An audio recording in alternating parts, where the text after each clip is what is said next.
Salut!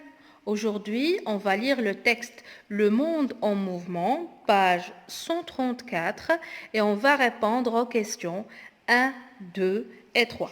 Je commence par la lecture. Le monde en mouvement. Quand on est jeune, c'est vraiment difficile d'imaginer combien les choses étaient différentes autrefois. À 10 ans, 12 ans, on n'a pas l'impression d'avoir vécu beaucoup de changements. Mais si tu demandes à ton grand-père, à ta grand-mère ou à ton arrière-grand-mère, ils se souviendront très bien que, quand ils étaient enfants, prendre l'avion était une aventure. Il y avait peu de voitures sur les routes. On n'avait pas encore marché sur la Lune et Ariane. La fusée qui lance des satellites était de la pure science-fiction. En un siècle, la science et la technique se sont développées à une vitesse incroyable, tellement vite que les hommes ne se sont pas rendus compte que toutes ces évolutions dans les transports, la communication, la production industrielle, l'agriculture avaient des conséquences sur notre Terre. Petit à petit, on a compris que le pétrole, il fait voler les avions et rouler les voitures, pollue aussi l'atmosphère, que l'exploitation intensive des forêts permet de fabriquer des livres et des journaux, mais fait aussi disparaître des plantes et des animaux qui vivent dans ces milieux. On pourrait prendre beaucoup d'exemples comme ceci. L'équilibre naturel est bouleversé. Et l'on sait maintenant que le climat de la planète est en train de changer à cause des activités humaines. Cela concerne tout le monde, des paysans de Madagascar dont les terres s'appauvrissent, aux habitants de Tokyo qui respirent mal, des pêcheurs qui trouvent moins de poissons, aux vacanciers qui se plaignent de l'absence de neige en hiver. C'est à cause de tout cela qu'est née l'idée de développement durable, quand tout le monde s'est aperçu que ça ne pouvait plus durer.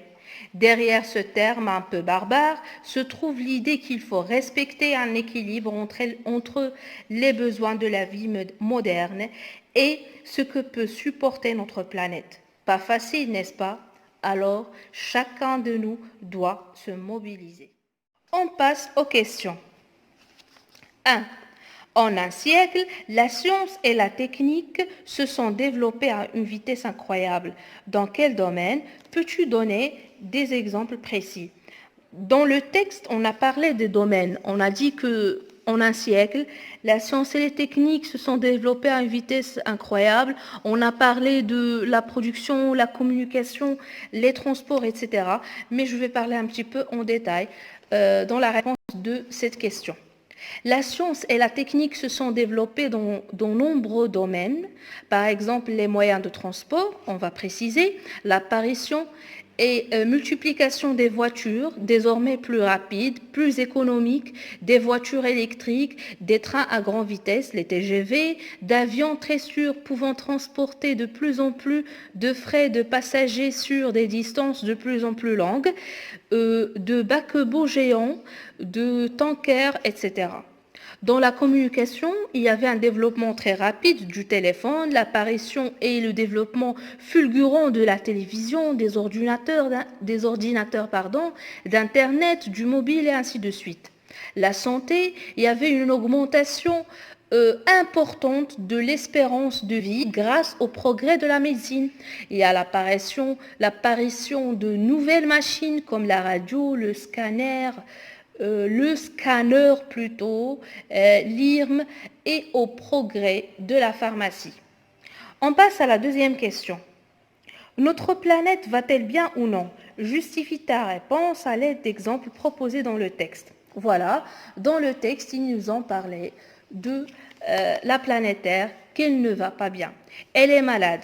Ici, on va trouver, je vais vous indiquer les lignes, pardon, et où on a parlé de l'appauvrissement. Voilà, on a parlé de l'appauvrissement. Alors ici, on a dit les terres s'appauvrissent, comme à Madagascar. On respire mal à Tokyo, par exemple. Ici, on a parlé de Tokyo, où on respire mal. On a aussi parlé des poissons qui sont moins nombreux parce que les pêcheurs qui trouvent moins de poissons.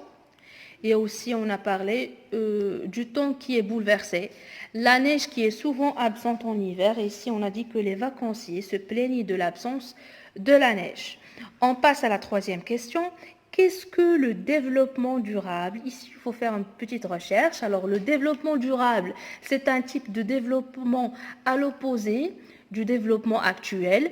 Il a pour but de faire cesser les catastrophes écologiques comme le massacre des forêts d'Amazonie et de faire en sorte que la vie sur la planète puisse durer.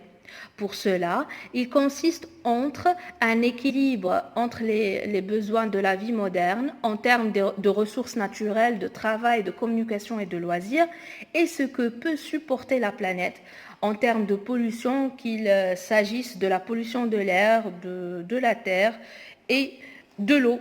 Voilà, j'espère que c'était bien clair le texte, puisque c'est un sujet très intéressant. Si vous avez des questions à me poser, je le dis et je le redis, n'hésitez pas. Écrivez-moi vos questions dans les commentaires, vos propositions et tout. Si vous avez aimé, abonnez-vous pour recevoir toutes les nouvelles leçons du programme Coquelicot. Et à la prochaine.